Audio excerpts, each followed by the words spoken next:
আবার চলে এসছে আদানি জ্বর বাজার। আদানি জ্বরে কিন্তু একদম জর্জরিত। আমি আদানি জ্বর কেন বলছি, লাস্ট ইয়ার আমরা দেখেছিলাম হিন্ডেনবার্গ রিপোর্ট আদানিকে নিয়ে। সেই হিন্ডেনবার্গ রিপোর্ট আসার পরে আদানির যত শেয়ার ছিল সব কিন্তু প্রায় ধূলিসাৎ হওয়ার মতো একটা অবস্থায় চলে গিয়েছিল। তো সেই জায়গা থেকে আবার আস্তে আস্তে আস্তে আস্তে কিন্তু আদানি একটা জায়গায় রিকভারি করে একটা জায়গাতে নিজেকে সংগঠিত করেছিল। তারপরে আবার কিছু মাস আগে দেখলাম হিন্ডেনবার্গ আবার চলে এলো। সেই হিন্ডেনবার্গ এবার আদানি গ্রুপকে কিন্তু ডাইরেক্ট কোনো রকম অ্যালিগেশন দিল না। কাকে দিল?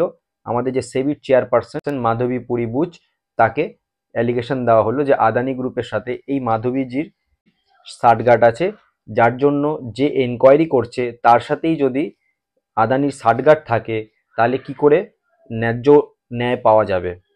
তো সেটা যা হোক কোনো রকমে এবার কাটিয়ে আস্তে আস্তে আদানি গ্রুপ আবার একটা উপরে যাওয়ার চেষ্টা করছিল।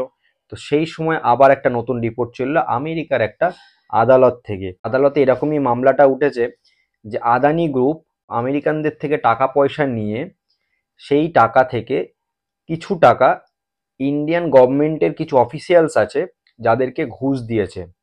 এবং কেন ঘুষ দিয়েছে? আদানি গ্রিন এনার্জি লিমিটেড যে কোম্পানিটি আছে সেই কোম্পানি থেকে ঘুষ দেওয়া হয়েছে যে যত সোলারের যে প্রজেক্ট সেই প্রজেক্টগুলো যেন আদানি গ্রুপের কাছে আসে, তার জন্য নাকি আদানি গ্রুপ গভর্নমেন্টের অফিসিয়ালদের ঘুষ দিয়েছে।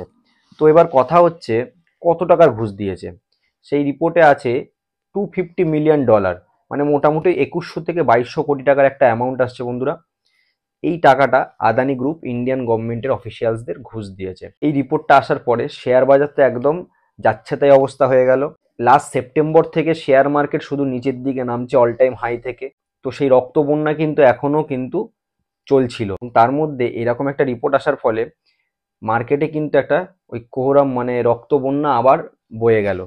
তো যার ফলে মার্কেট আজকে নেগেটিভ ভাবেই বন্ধ হয়েছে। আজকে নিফটি ফিফটি 168 পয়েন্ট নেগেটিভে ক্লোজ হয়েছে। ব্যাংক নিফটি 253 পয়েন্ট নেগেটিভে ক্লোজ হয়েছে। সেন্সেক্স আজকে 422 পয়েন্ট নেগেটিভে ক্লোজ হয়েছে। তো এবার যদি আদানি গ্রুপের অনেকগুলো কোম্পানি আছে যেগুলো মার্কেটে লিস্টেড, সেই কোম্পানিগুলোর আজকে কি অবস্থা আমরা আগে ছোট করে একটু দেখে নিই, তারপরে আমি আসবো এর ডিটেলস আলোচনাতে। আদানি পাওয়ার আজকে 9.15% মতো ডাউন হয়েছে। আদানি গ্রিন এনার্জি 18.90% ডাউন হয়েছে। আদানি টোটাল গ্যাস 10.40% ডাউন হয়েছে। আদানি পোর্ট 13.87% ডাউন হয়েছে। আদানি এনার্জি সলিউশন 20% ডাউনে ক্লোজ হয়েছে, মানে লোয়ার সার্কিট লাগিয়েছে। আদানি এন্টারপ্রাইজ 22.61% ডাউনে ক্লোজ হয়েছে। আদানি উইলমার 10% ডাউনে ক্লোজ হয়েছে। এসিসি সিমেন্ট 7.25% ডাউনে ক্লোজ হয়েছে। আম্বুজা সিমেন্ট 11.90%-এ ক্লোজ হয়েছে। মোটামুটি এই কটা শেয়ার নিয়ে আজকে কথা বললাম। এই শেয়ারগুলো আদানি গ্রুপের সাথে যুক্ত এবং এই শেয়ারগুলো কিন্তু আজকে ভালো মতো কিন্তু রক্তবন্যা বয়েছে। আমি ডিটেলস ভিডিওতে আজকে যাব, তার আগে একটা কথা বলি। এরকমও রিপোর্ট ছাপা হয়েছে যে গৌতম আদানি আমেরিকায় অ্যারেস্ট হতে পারে। এবার আমার যে কথা হচ্ছে যে গভর্নমেন্টকে ঘুষ দিয়েছে তার এগেনস্টে কাজ নিয়ে নেওয়া, তো এটা তো সত্যি কথা বলতে আমাদের এখানে ভারতবর্ষের যা কালচার বা ভারতবর্ষের যা ব্যবস্থাপনা আছে তার মধ্যে আমার কাছে মনে হয় এগুলো কমন ব্যাপার। কারণ হচ্ছে দেখো, আমরা কোনো না কোনো ছোট ছোট কাজ করতে গেলেও গভর্নমেন্টের ওখানে সামান্য পাসপোর্ট বলো, সামান্য একটা রেশন কার্ড বলো, যাই কিছু বানাতে যাই তাতেই কিন্তু আমাদের একটু ওই টাকা পয়সা আমাদের খোয়াতেই হয়, সে 1000 টাকা হোক কি 5000 টাকা হোক। তো এক্ষেত্রে একজন বিজনেসম্যান সবসময় যে সে চিন্তা করবে যে ভবিষ্যতে জন্য সে কতটা বড় একটা ব্যবসা আনতে পারবে বা দিতে পারবে। তো সেই জায়গা থেকে আদানি গ্রুপের কিছু অফিসিয়ালস যদি গভর্নমেন্টের কিছু অফিসিয়ালসের সাথে দেখা করে যদি সেরকমও কিছু করে থাকে, হ্যাঁ আমি জিনিসটা মানছি যে একদম ভুল এবং বেআইনি, আমি মেনে নিচ্ছি। কিন্তু আমার কাছে কথা হচ্ছে যে হয়েছে আমার দেশে গ্রুপ ভারতবর্ষের ঘুষ খেয়েছে ভারতবর্ষের অফিসিয়ালস, তো আমেরিকার এত কি প্রবলেম? এই জায়গাটা আগে বুঝতে হবে যে আমেরিকা কি বলতে চাইছে, মানে আমেরিকার যে কোর্ট থেকে এই ফয়সলাটা এসছে সেই কোর্ট কি বলেছে। তার আগে আমি একটা নিউজ আর্টিকেল তোমাদেরকে পড়ে শোনাই, তাহলে তোমরা বুঝতে পারবে। Adani green energy limited cancelled it's $600 million bond offering. The offering was linked to a US court order related to bribery allegations against Adani Group executives. This is the second time Adani Green has withdrawn a bond issuance. এই যে 600 million যে bond issue করেছিল Adani group, এই 600 million আমেরিকার ইনভেস্টরদের থেকে bond issue করে সে collect করার চেষ্টা করেছিল। এই সেম জিনিসটাই আদানি এন্টারপ্রাইজের যখন এফপিও এসছিল 20,000 কোটি টাকার আমাদের ইন্ডিয়ান স্টক মার্কেটে, পুরোটা সাবস্ক্রাইব হয়ে গিয়েছিল, কিন্তু ঠিক ওই ওপেন হওয়ার আগে হিন্ডেনবার্গ রিপোর্ট চলে এলো, যার ফলে পুরো একদম মার্কেটের নেগেটিভ সেন্টিমেন্ট তৈরি হয়ে গেল। বাধ্য হয়ে সেই এফপিও ক্যান্সেল করতে হয়েছিল। তারা টাকা ইনভেস্ট করেছিল, সব টাকা আদানি গ্রুপের চেয়ারম্যান আবার একটা বক্তৃতা দিয়ে সেই টাকা কিন্তু রিফান্ড করেও দিয়েছিল। এফপিও ফুল সাবস্ক্রাইব হয়ে গিয়েছিল 20,000 কোটি টাকা। 20,000 কোটি টাকা যে আদানি গ্রুপে আজকে চলে যেত, তাহলে কিন্তু সেই সময় বিলিয়নিয়ারদের যে তালিকা বেরোয় না, যেটা প্রত্যেক বছরই বেরোয়, সেই তালিকা কিন্তু গৌতম আদানি 1 নম্বরে চলে আসতো। আর থার্ড ওয়ার্ল্ড কান্ট্রি হিসেবে ভারতবর্ষের কেউ একজন নাম্বার 1 বিলিয়নিয়ার হয়ে যাবে, তাও আবার ওয়ার্ল্ডে, সেটা আমেরিকা কি করে সহ্য করবে? তো যার জন্য চলে এলো হিন্ডেনবার্গ রিপোর্ট। গৌতম আদানির শেয়ার ধার ধার করে নিচের দিকে পড়ে গেল। তারপরে সেটাকে আবার নিজেকে গুছিয়ে উঠতে আরো 1 বছর সময় লেগে গেল। সে বছর তো মানে লিস্টের বাইরেই ছিল, আবার কিন্তু আস্তে আস্তে উপরের দিকে উঠছিল। তো আবার সেম জিনিসটাই করা হচ্ছে বলে আমার এটা পার্সোনালি মনে হচ্ছে। এবার আমার কাছে কথা হচ্ছে যে আমার যে স্টক মার্কেট বা আমাদের যে স্টক মার্কেট, এই স্টক মার্কেট কে চালায়? আমরা ভারতীয়রা চালাই না আমেরিকানরা চালায়? মানে স্টক মার্কেটটা কি নিউ ইয়র্কের স্টক মার্কেট নাকি বোম্বে স্টক মার্কেট? আমি এটাই বুঝতে পারি না। মানে বাইরের একটা দেশের একটা ছোট্ট আদালত, এবং আদালতটা বলে দিচ্ছে আদালত মানে এরকম নয় যে সুপ্রিম কোর্ট হাইকোর্ট এরকম সাইজের আদালত নয়। নিউ ইয়র্কের একটা ছোট্ট, মানে ওই আমাদের এখানে যেমন ওই মহকুমা আদালত বা জেলা শাসকের যে আদালত, ওই রকম সাইজের একটা হয়তো আদালত, তা সেইখানে এই মামলাটা উঠেছিল। সেই মামলাতে এরকম একটা রায় বেরিয়েছে। ইউনাইটেড স্টেট অ্যাটর্নি অফিস, সে আদালত, এই আদালত থেকে এই রায়টা বেরিয়েছে।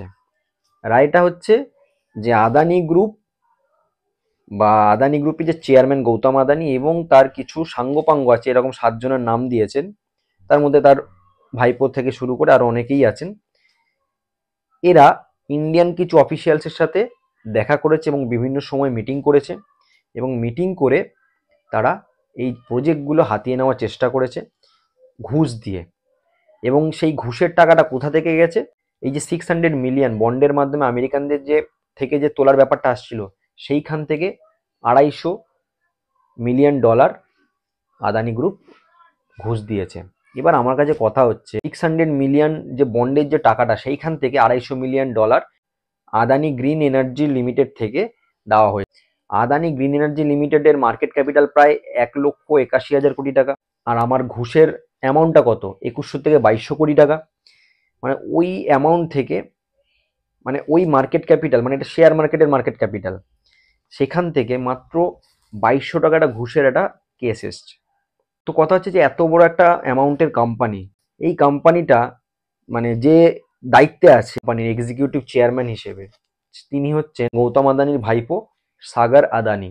এই সাগর আদানি একসময় আমেরিকায় ছিলেন এবং আদানি গ্রিন এনার্জি লিমিটেডের এক্সিকিউটিভ চেয়ারম্যান পদে তিনি আছেন, এবং তার লক্ষ্য ছিল বাই 2030 মানে 2030-এর মধ্যে ওয়ার্ল্ডের সব থেকে বড় সোলার এনার্জি বা গ্রিন এনার্জির কোম্পানি হিসেবে এই কোম্পানিটাকে প্রতিষ্ঠা করা।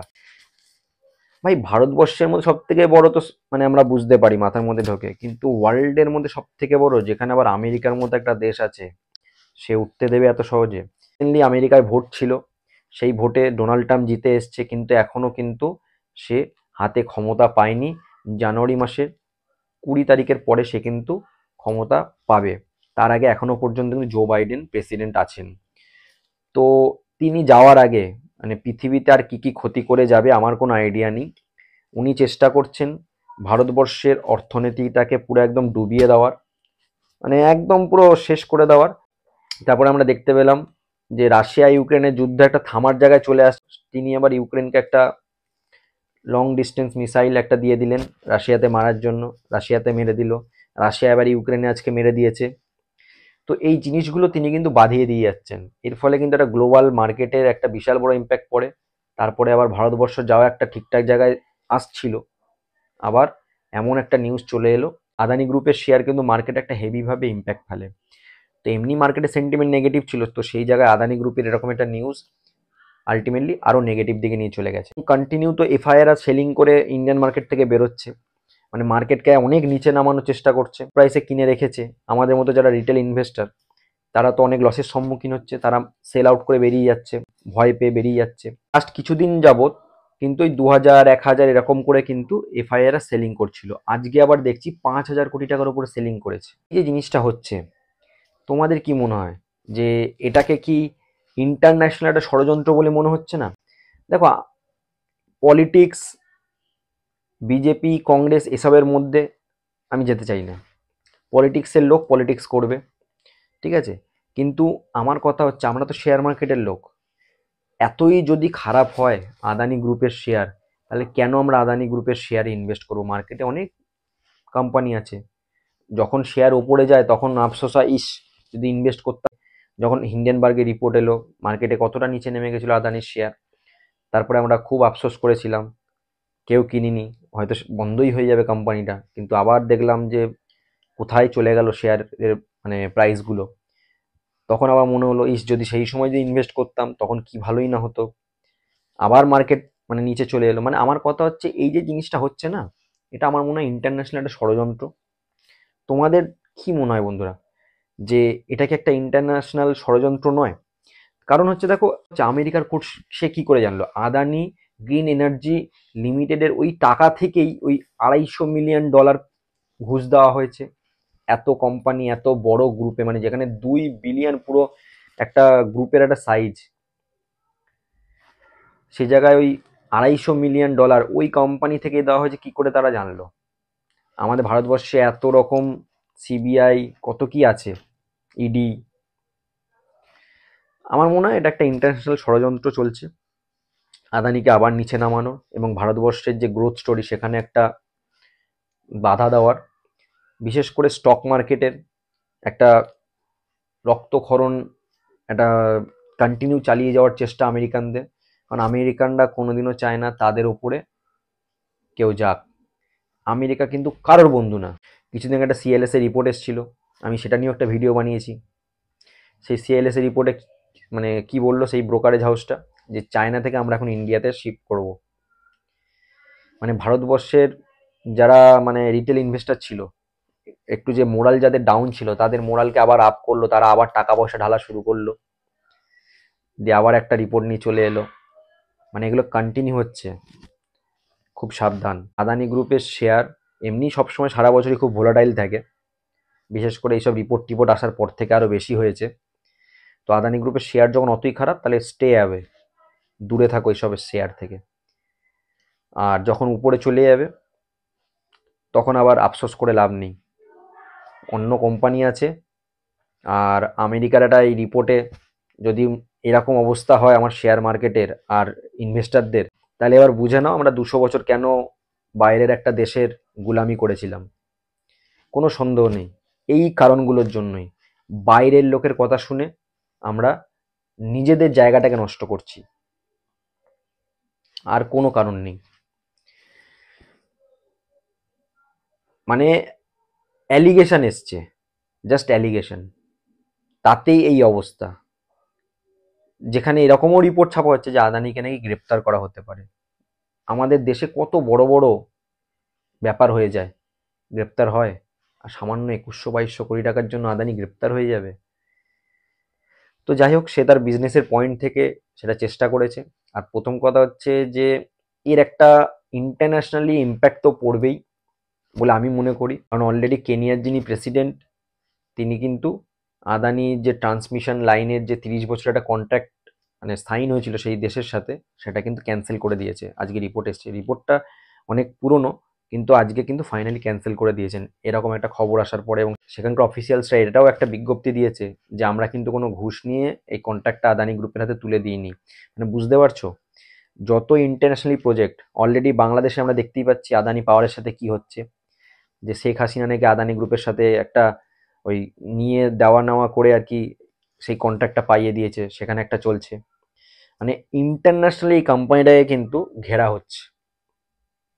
তো আমার মনে হয় এটা ইন্টারন্যাশনালি একটা যোগসাজশ।